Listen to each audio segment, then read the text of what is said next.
Hello, this is simply about networking protocols, and today I'm talking about tunneling IP in IP for IPv4 and IPv6.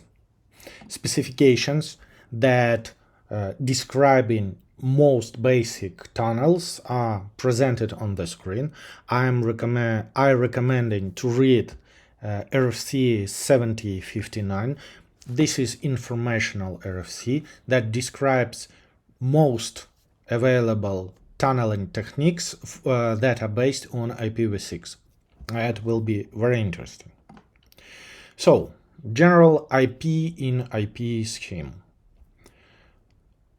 Let's imagine that device with some IP needs to communicate to another device with another IP, but for any reason, security reason, configuration reason, whatever, standard communication channel cannot process those frames because it, for example, doesn't know those subnetworks and cannot route using those subnetworks as ingress arguments.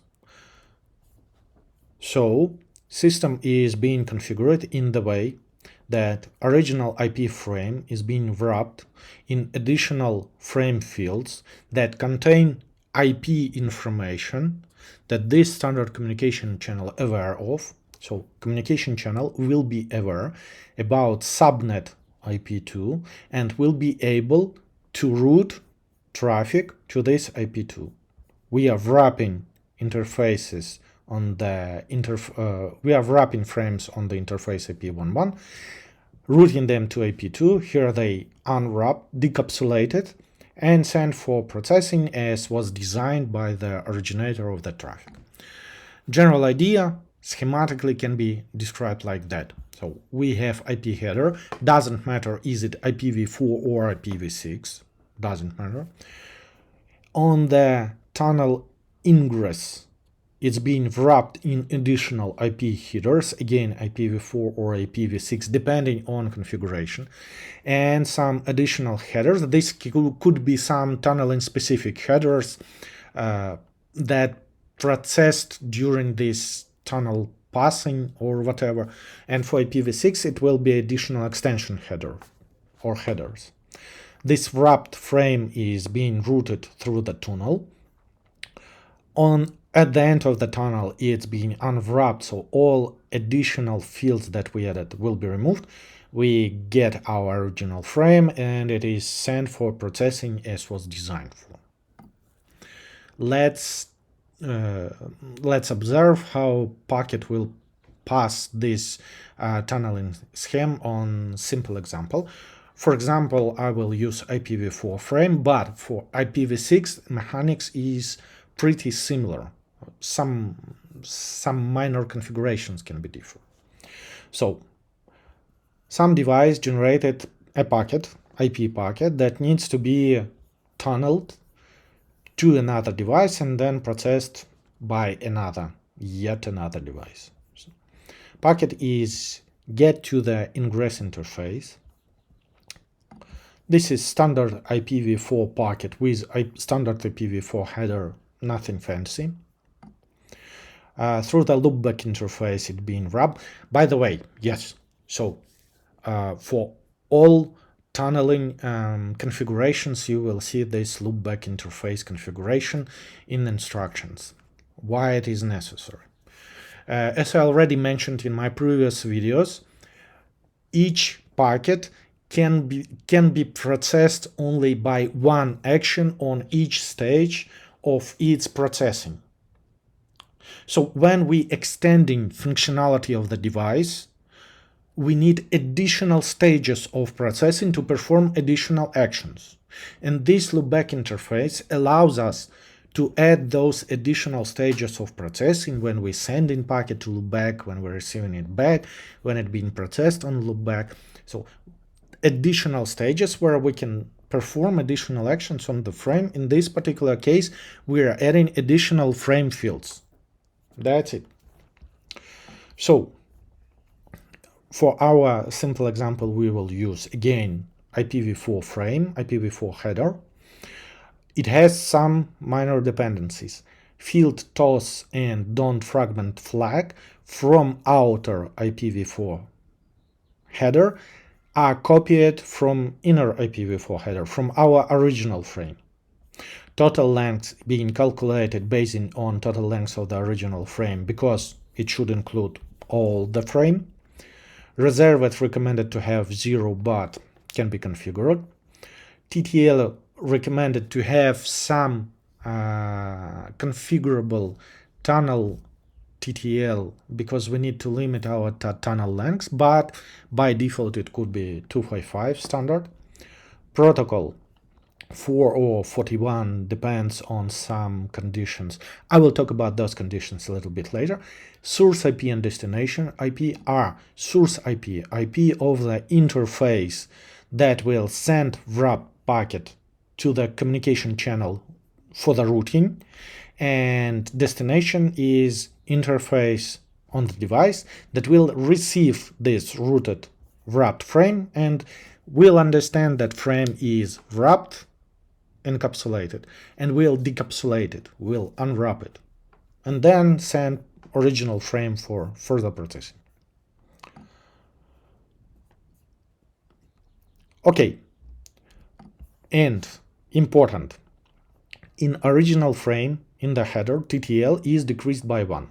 From the original frame point of view, all the tunnel, no matter how many hops is there, all the tunnel is single hop for our original frame.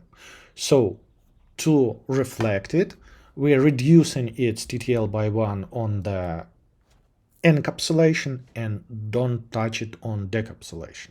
For IPv6, it will be the same.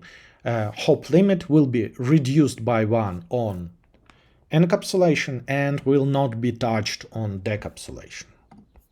So our frame, wrapped frame, encapsulated frame, sent to the next hop for the routing. This is standard routing mechanism as I described in my routing video. You can check there if you forget for any reason. By standard routing mechanism, wrap packet is being routed to the another device, to the tunnel end, to the decapsulation interface.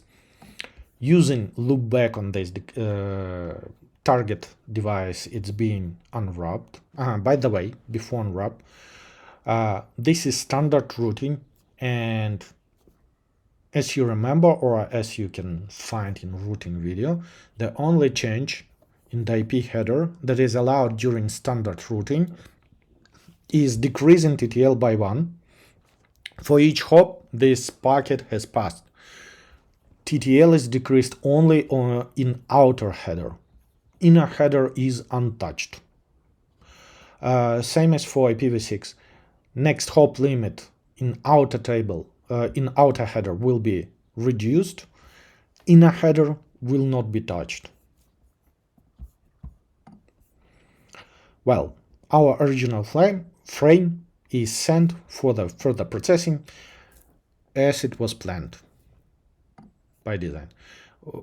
When we compare original frame before encapsulation and after decapsulation, the only difference that should be is TTL decreased by 1 or hop limit decreased by 1.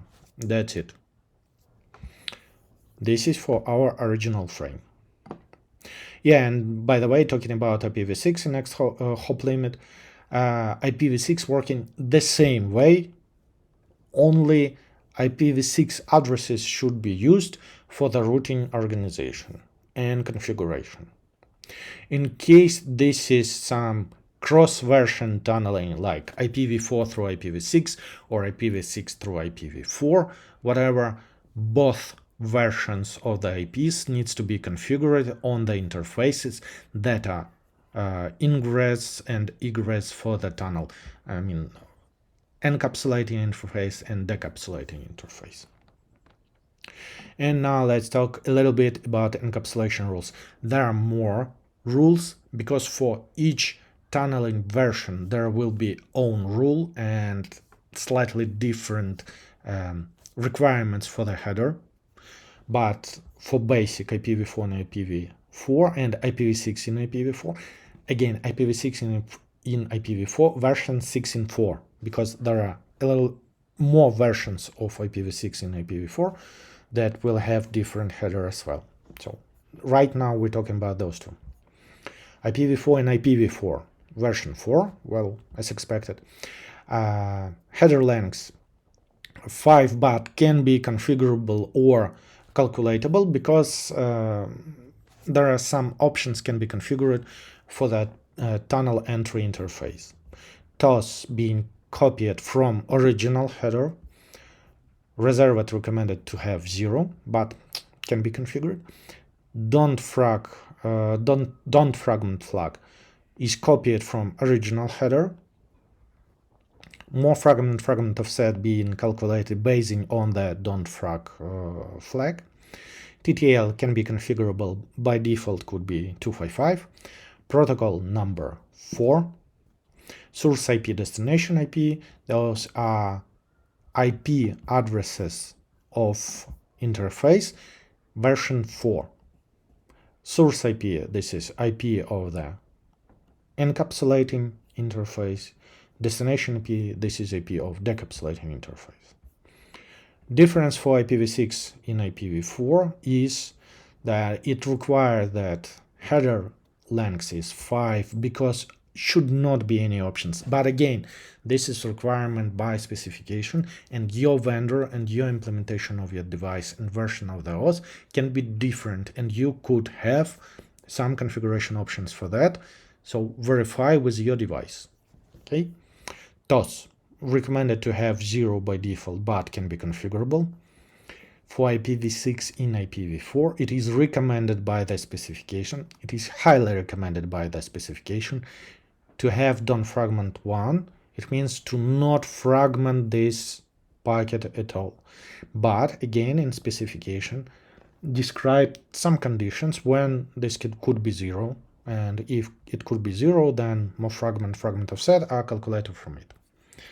TTL 255, protocol 41 instead of 4 as was on IPv4 and IPv4, and source IP, destination IP, the same.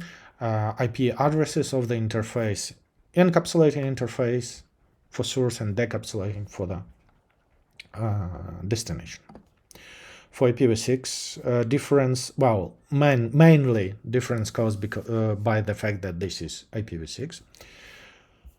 And also, there are IPv6 in IPv6, then version is 6, flow label recommended 0, but could be configurable. Next header recommended 41, but could be configurable. Hop limit could be by default be 64, but again could be configured. And source IP, destination IP, those are IPv6 addresses of the source for encapsulation and destination for decapsulation interfaces. IPv6 header will have additional destination options extension header, mandatory, where next header will be 41, but again can be configurable based on your device. The specifics of the IPv6 is that it could tunnel not only IP packets, but for example some LLC packets. This is described in the specification in the RFC. And in case this is not IP packet is being tunneled and wrapped, encapsulated, then difference with previous version is next header should not be 41. 41 signals that inner header is IPv6. So next header for non-IPv6 encapsulated packet should not be 41. Everything else is the same, and again in destination options extension header, next header should not be 41. Everything else is the same and pretty similar. Again, basing on configuration of the system that we're working with, this L3 communication channel can be pretty big, and there can be their own tunnels for any reason. For example, those are some nested networks or whatever. Then possible situation when wrapped packet that is entered tunnel will, during his travel, during his routing, gets on the entry interface for next tunnel, and then for next tunnel, and then for next tunnel, and so on and so forth. But MTU is pretty limited, and we should not exceed the MTU value. This is why for IPv6 it is possible to carry additional header that will carry on information about allowed nested tunnels limit, allowed number of the nested tunnels this packet can go through. Otherwise, error occurs and our original tunnel entry should be notified that this limit was exceeded. Now, talking about notifications. ICMP protocol that is used also to notify members of the process about some states and especially about errors occurred during the traffic transmission. In case of tunneling and version 4, so something in IPv4 tunnel and error occurs in tunnel, ICMP being generated and sent towards the encapsulation interface, entry interface into tunnel with information. But specifics of the ICMPv4 that this device cannot detect, basing on the ICMP packet, the originator of the original interface and cannot send it. So, to resolve this issue, it is recommended to maintain a soft tunnel status table on the interface related to the tunnel entry. When some error occurs in the tunnel